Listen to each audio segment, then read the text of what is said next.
Welcome back to Red True Crime, where we dive into the darkest corners of humanity, one case at a time. Tonight is different.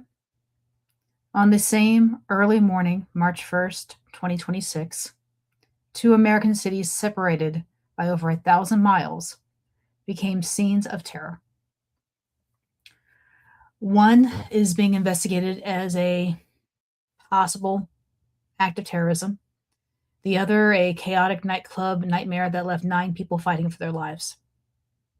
These aren't connected, but the timing is chilling.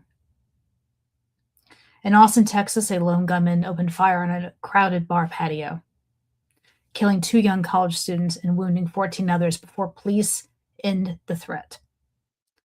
In Cincinnati, Ohio, inside a packed music venue celebrating a DJ's birthday, gunfire erupts from within the crowd. No deaths, but pure pandemonium.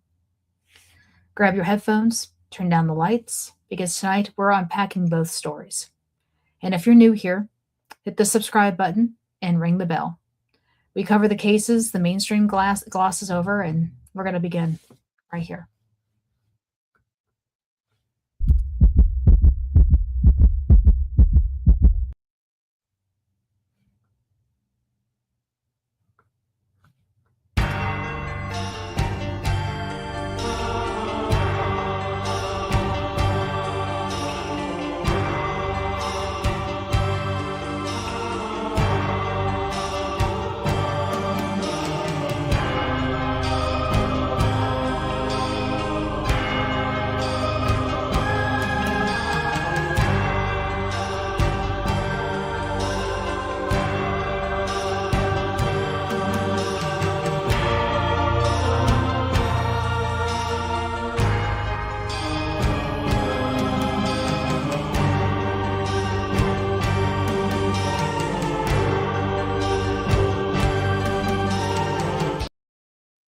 Thank you for staying here and listening, because this is very few of you know, or maybe some of you may know more than what I do. I've never been to Austin, Texas, but I actually grew up in Cincinnati, Ohio.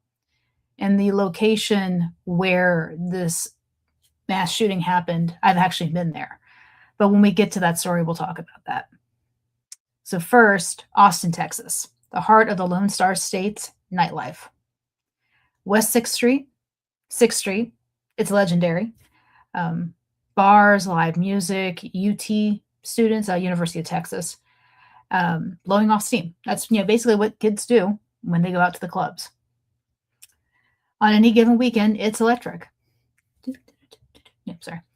But around 1:58 a.m. on March 1st, 2026, that energy turned deadly.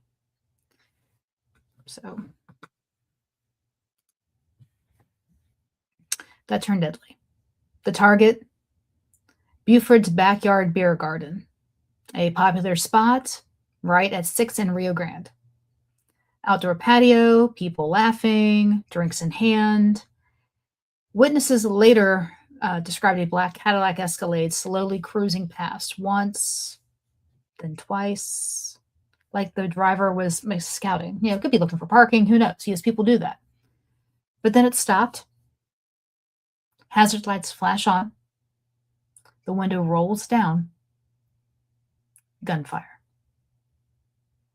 A pistol first, rapid shots into the patio crowd. People scream, duck, run. But the shooter isn't alone. I'm sorry, the shooter isn't done. He parks on a nearby Wood Street, steps out armed with both a pistol and a rifle, and starts walking east along 6th Street, firing at anyone in sight. Chaos, glass shattering, bodies dropping. First 911 calls flood in at 1:59 a.m. Austin PD officers, already heavy in the entertainment district on busy nights, respond in under a minute. They confront the gunman near an intersection. He doesn't stop. Officers open fire. The suspect is hit and killed instantly. The rampage lasted maybe 2 minutes. 2 minutes. I mean, I'd like for you to sit here and count like 120 seconds. Like 1, 2, 3, and just like count in your head and then just listen, like just how much time stands still and how long 2 minutes actually is. Final toll, 3 dead, including the shooter, the 2 innocent victims. Ryder Harrington, just 19 years old, a former Texas Tech student out enjoying the night, and Savitha Shan, 21, a current University of Texas at Austin student. 14 others were wounded, several critically. One early report said a third victim was being taken off life support, but official counts hold at 2 civilian deaths. Now, who was the shooter? You know, and we've seen where it happened. We've seen whose lives he took. Now, who is he? This gentleman right here. 53-year-old Ndiaga Diagne, a naturalized U.S. citizen, originally from Senegal. Immigrated on a tourist visa in 2000, green card in 2006, and citizenship in 2013. He lived in New York briefly, in San Antonio, but most recently Pflugerville, a quiet Austin suburb. He's been divorced twice, ex-wife alleged domestic violence in court docs, history of mental health issues, and arrest for things like illegal vending, and a 2016 incident in Brooklyn where he allegedly ran a woman over with a company vehicle, critically injuring her. Yeah, that's a bit much. But what he wore that night raised all the red flags immediately. A sweatshirt reading "Property of Allah" underneath a shirt with an Iranian flag envelope. In his vehicle, a Quran. At his home, an Iranian flag. Photos of Iranian leaders. And this came less than 48 hours after U.S. and Israeli airstrikes hit targets in Iran. The FBI Joint Terrorism Task Force, after U.S. and Israeli airstrikes hit the FBI Joint Terrorism Task Force jumped in immediately, along with Austin PD and the ATF. President Trump was briefed. Governor Greg Abbott called it a thorough federal state probe. But is this terrorism? That's the question. A hate crime, retaliation, or something else entirely like untreated mental illness exploding into violence. You know, these are all options here.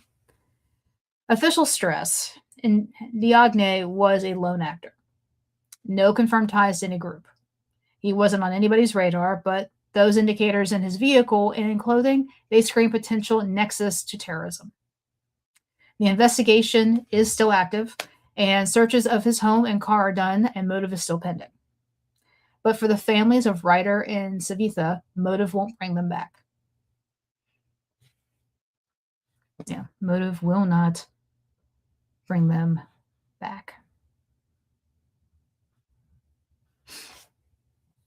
I can't imagine what their families are going through. I really can't.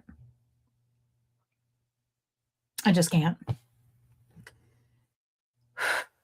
So pause here if you need to, if this one hits hard. It did me.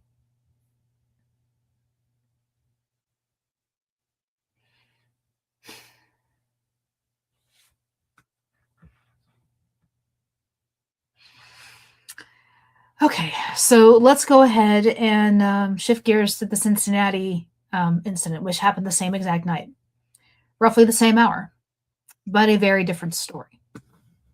So, Riverfront Live is a nightclub that's located at 4343 Kellogg Avenue in Cincinnati's East End. Now, right along, and this actually literally runs right along the Ohio River. Now, back in my day, because I'm old, back in my day, that place, we knew it as Annie's. Big, massive live music venue. It's huge. It had a patio and everything. It was just massively huge. And it sat basically 500 yards from the river, Ohio River. The downside to having a bar there or anything there in that spot is that when the river floods, it floods everything along its path. So that place got flooded a lot. But just to give you an idea how big it is, the capacity was 1,300 people. It's huge. And it's known for live music, like I said before. I mean, I've seen Warrant there. I've seen White Snake. I've seen Rat. I've seen a lot of like 80s and 90s hair bands played in there. They did a lot of DJs. When I worked in marketing years and years ago for the Altria Group, which is actually who Marlboro Cigarettes is, they did a 50 concerts in 50 cities simultaneous simulcast, and we held it there at that venue. And we had Better Than Ezra playing that night. You had Aerosmith in Boston. I mean, they pulled all the greats in for that. They really, really did. But let's get back to what happened at hand. And like I said, it was a big party place. I mean, that place was always at capacity, always packed, great music, great people, great vibes. But that night, the 14th annual birthday bash for a Louisville-based DJ Fresh, real name Jermaine Tandy, he'd thrown this event for years without major issues. 500 to 600 people inside, music pumping, and around 1 a.m., shots rang out. Not from outside, but from inside. And you cannot imagine being in a place where, there's not many exits. Panic, just pure panic. Screaming, people trampling each other to escape, smoke in the air, maybe from the venue, maybe chaos, because they're big on smoke machines in that place. Cell phone videos capture the horror, crowds surging toward exits, bodies on the floor. 9 people were shot, all non-life-threatening at first report, but one initially critical but stabilized. And by Monday, today, everybody was stable. No deaths, and thankfully, no deaths, but the suspect is still unknown and still at large. Cincinnati PD, FBI, ATF are on it. Interim Chief Adam Henney leading the investigation. Security, metal detectors, pat-downs, roving guards per owner, Tim Jordan, but somehow a gun got in. And they are big on security in that place. They always have been for decades. So something must be wrong with their equipment. That's the only thing I can think of. Or it's an inside job. Take your pick on that one. Question swirl was screaming lax that night, which you would think that because if they've got the metal detectors and they're patting down people and they're looking in purses, it would have to be lax, or there's some type of equipment that's not working. Okay, so DJ Fresh released a statement, devastated, saddened. He said for 14 years, no issues like this. He even helped with security himself sometimes. Venue owner is heartbroken. No prior major violence under current ownership, though the spot had a rougher rep years ago under a different name. And it did. That's when it was Annie's. There were times, towards the end before they sold out that they had problems. And they had actually been another name before it became Riverfront Live. And yeah, I mean, it's been some chaos in that place. So ATF is offering a $5,000 reward for info leading to arrest. Motive is unknown. Not terrorism. Officials explicitly ruled that out. Possibly targeted dispute, gang-related, personal beef, but early days, and no suspect description yet. What they have going for them is that they've got hundreds of witnesses and a lot of camera footage. So I'm sure once they go through all of that, they'll probably see something. But the whole thing is crazy. Like I said, I used to party there back in the day when I was 18, 19, 20 years old. I mean, that was a place to go when you were in college. Especially on Sunday night, they did like a disco night. It was kind of cool, People come in with their go-go boots, and it was fun. We had a lot of fun with it. And but it's still early days, and there's no suspect description yet. But again, like I said, they had hundreds of witnesses, and lots of security footage is being reviewed, and people's cell phones. This one feels like so many nightclub tragedies. Joy turned to survival mode in seconds. And it was scary because I saw some of the video and I don't know how anybody didn't get trampled to death. But 2 cities, 2 venues, 2 nights of violence, hours apart. In Austin, potential terrorism, lone actor, quick police response. Cincinnati, internal chaos. Suspects still out there and reward is posted. Unrelated, but the coincidence reminds us violence can erupt anywhere at any time. So, what do you think? Was Austin retaliation for the Iran strikes? Could Cincinnati have been prevented with better security? Drop your thoughts in the comments and like this video if it disturbed you at all. And share if you want justice for the victims, of course. And if you're new here, subscribe, like, comment, share, and all that good stuff. And I always do more deep dives when cases arise. And I'll probably have something again for you next week. But until then, stay safe out there. And like I said, sometimes it's almost not worth going out to the clubs anymore.